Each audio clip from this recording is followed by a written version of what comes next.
The nice person has been a strong subject of investigation in philosophy for hundreds of years, from Nietzsche to Rousseau to Dostoevsky and to Franz Kafka, who we will be looking at today. As a major theme in Kafka's most famous novel Metamorphosis is how good people, or nice people, still possess the ability to do terrible things, and perhaps their perception as a nice person is actually what makes them so dangerous to us. And what makes Kafka's investigation into the nice person so interesting is that he really captures the nuance of the entire situation, as Kafka defines a nice person differently to how any other philosopher has defined a nice person before, as mostly in philosophy the nice person is defined as someone who is timid, extremely polite, quiet, and in the words of Nietzsche, weak. Basically, the nice guy is described as the person we think about when we hear the phrase that girls never date nice guys. We all know the image of the nice guy that comes to mind when we hear a phrase like that. However, Kafka flips this definition on its head and rather says that the nice person is just the person that we perceive as nice. For example, maybe in our life we view our brother or sister or relationship partner as a nice person, however that doesn't mean that other people also view them as a nice person, as the nice person to one may be just an average person to another, or potentially even a bad person. And the key here in Kafka's definition is that it's more so about how we view them than it is about them themselves, because as almost all philosophers can agree, we don't see the world for what it truly is, we see the world based on our own perception of it.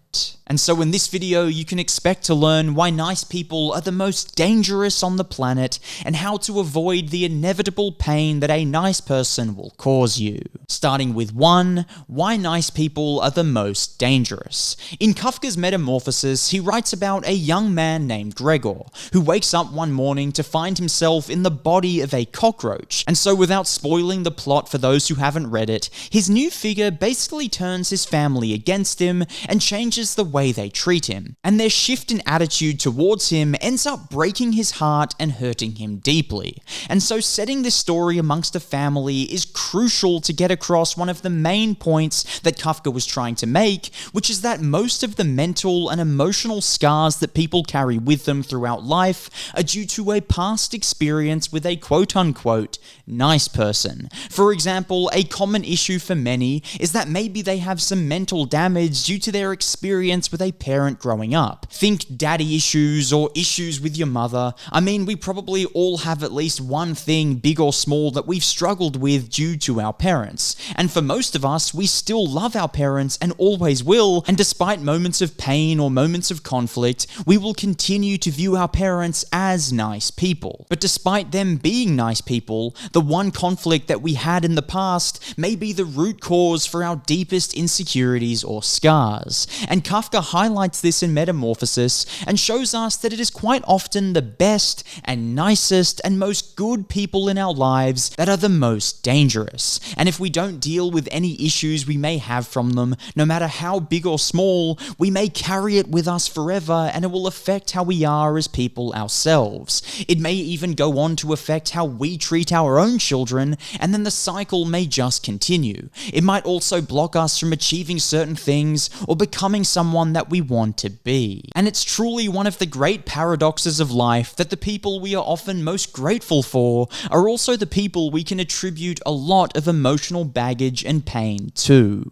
Number 2. Why nice people will always hurt you. What Kafka shows us in Metamorphosis through setting the story with a family is that nice people or good people are people that we very quickly or automatically assume are nice. What I mean by that is that in your life you probably view your family as nice people. You have also probably come across friends in your life where within 10 minutes of meeting them you viewed them as a nice person. And so because you quickly develop such a fixed and one-dimensional view of them, you will inevitably be hurt in the future, and most likely be hurt more than once. As I'm sure all of you watching have had arguments with your best friend before, or your relationship partner, yet you probably find a solution and move on. And then sometime down the track, maybe a few months or years, you may have another argument. And that is inevitable, and none of us expect to go on our entire lives or relationship without ever arguing or having a rough period, yet we still still keep such a fixed, one-dimensional view of that person, which in turn results in us being hurt by them again and again when they do something that we perhaps don't like, or most importantly, don't expect.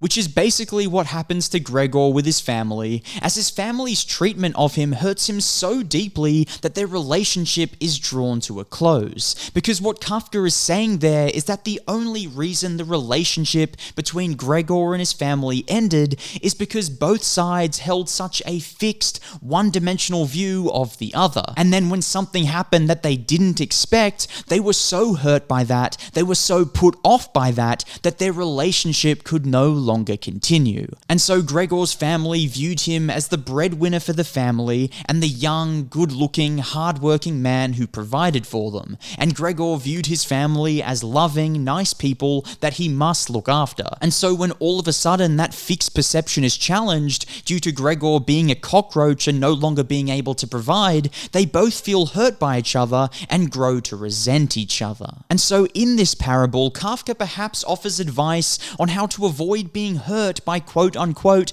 nice people, which is that you need to have a deep understanding that they are complex and aren't just some simple construction, but by nature of being human are messy and unpredictable at times. And while this goes against everything our brain wants to do, which is formulate the world around us into neat, predictable patterns, we need to actively hold the understanding that it's never as simple as we may see it.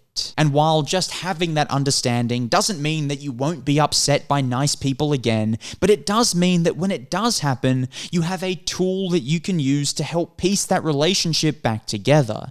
And in fact, holding the understanding that people in your life aren't simple and predictable actually ends up simplifying things, because now you know when they do something you didn't expect or something that you deem hurtful, you're not as caught off guard because you know that those things will inevitably happen. And it also doesn't mean that those things sum up the entire person as a bad person or a hurtful person, but it just means that they are complex and that they are human. Which once again challenges Nietzsche's definition of nice people, or many other philosophies' definitions of nice people, where Kafka says that it's about our perception of them because we are also human. Therefore, no one is all nice, or all evil, or all good and all bad, but rather we just perceive people in an all evil or all nice way, and that is where so much of our human conflicts happen, especially in our close social circle.